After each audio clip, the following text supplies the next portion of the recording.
James and Isabella, how are you guys doing today? Great. Very well, Bonnie. Good to see you. Good to see you. Listen, greetings from Toronto, Canada.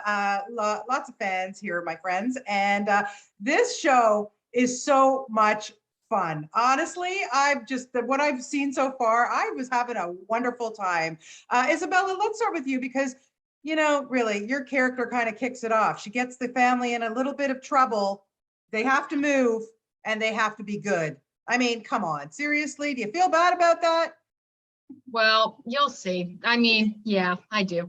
But I think, she goes into it with good intentions. I think her idea is that she's standing up for her family. And so she stands up to the League of Villains. And I don't think she really considers the consequences. And then her whole family is essentially being hunted down now.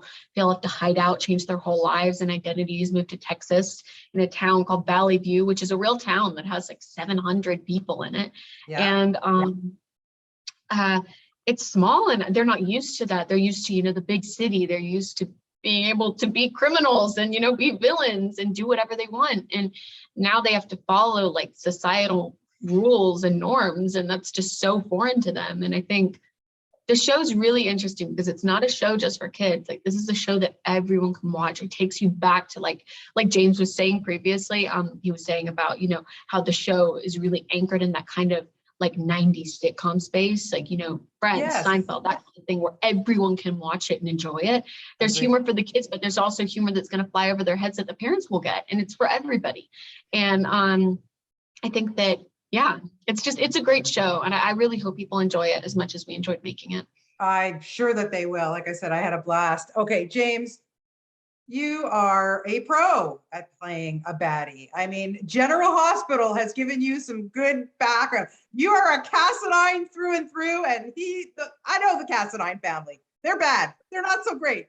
They have good pedigree behind them. But what was it like for you to kind of step it up and play this guy and then have to play good guy?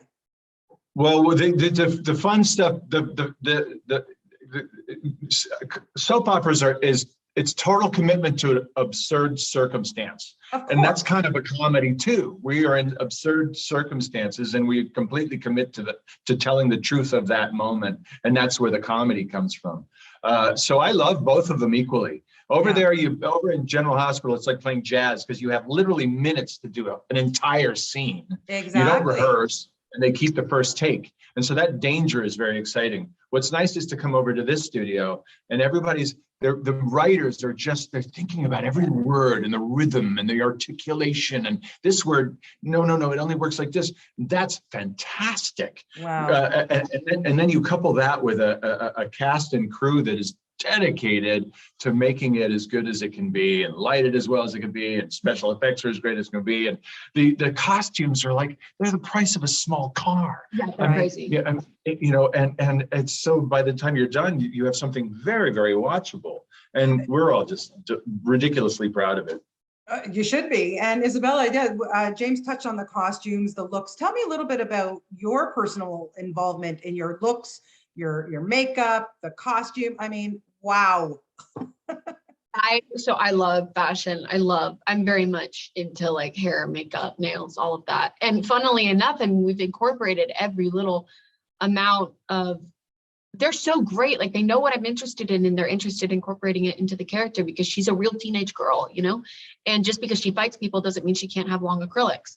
Exactly. She can be feminine and still strong. And I think that's really important, for girls to see. So the costume department is amazing and they're great because they let me, pick what feels comfortable for me. And, we brainstorm things together. I mean, obviously they're the ones doing the heavy lifting, but they let me make my little Pinterest boards and show them my ideas and things like that. And I'm really close with my hair and makeup team. Amazing. And we collaborate and make looks together. And I think that that's why when I go out on set and I'm dressed as my character, she feels like a real person because it feels like getting ready in the morning. It feels like you're putting on this person's you're putting on a person essentially. Like and you feel like in that process, it's almost like getting into character. You feel confident. I mean, the stuff she wears informs who she is, how she walks, how she talks, how she acts. And I think that it's just a great process. I've never gotten to be this involved, so it's really fun.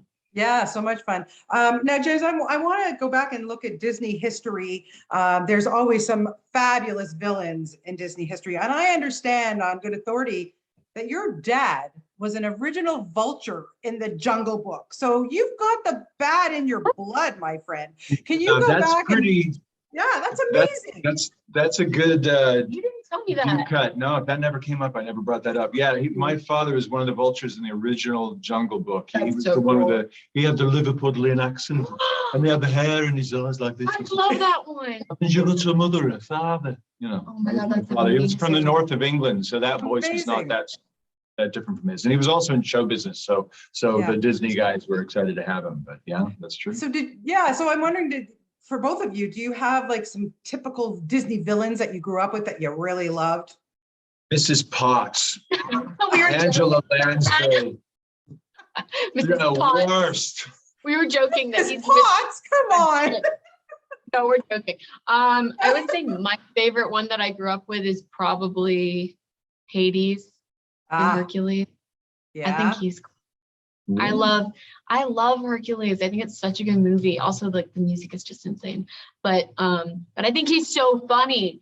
And also I come from like my dad's Greek, so there's a lot of really funny Greek jokes in there that I just like are hilarious, you know, especially when your dad's got like moussaka coming into the room and he's making all those jokes about coughing it up. It's just so funny. It's just a great show. Yeah, so that's my favorite. There's some good ones. A grumpy from Snow White. He's not a villain. He's misunderstood. Yeah, yeah. Well, I think so too. I kind of liked Ursula, you know, from the Little Mermaid. Ursula's a good Just a good one. She's a good one. Okay, James, I can't leave today without talking a little bit about General Hospital because my mother, that show started in 1963. I was born in 1963. She has barely missed an episode since 1963. I'm telling you, it's her favorite soap opera. What can you tell me about this show? I hope it keeps going for another 50, 60 years, but how much fun do you have working with this cast, being part of this legacy? What's great about working on General Hospital is yes, my favorite thing is working with these producers and this cast because the watering hole has gotten so small after all these years that you only have the most talented, the most capable artists.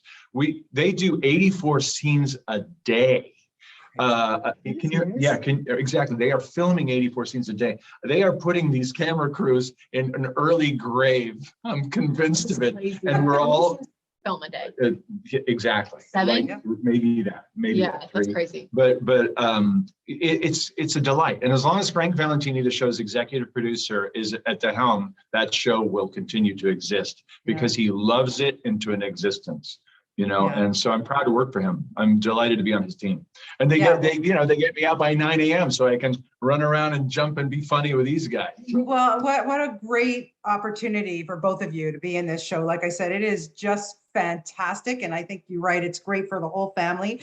And I just truly appreciate both your time this morning. It's been a blast talking to you, and have a fantastic weekend. Thank you so much. Thank you so much. Smart. Bye, guys. Bye-bye. Bye.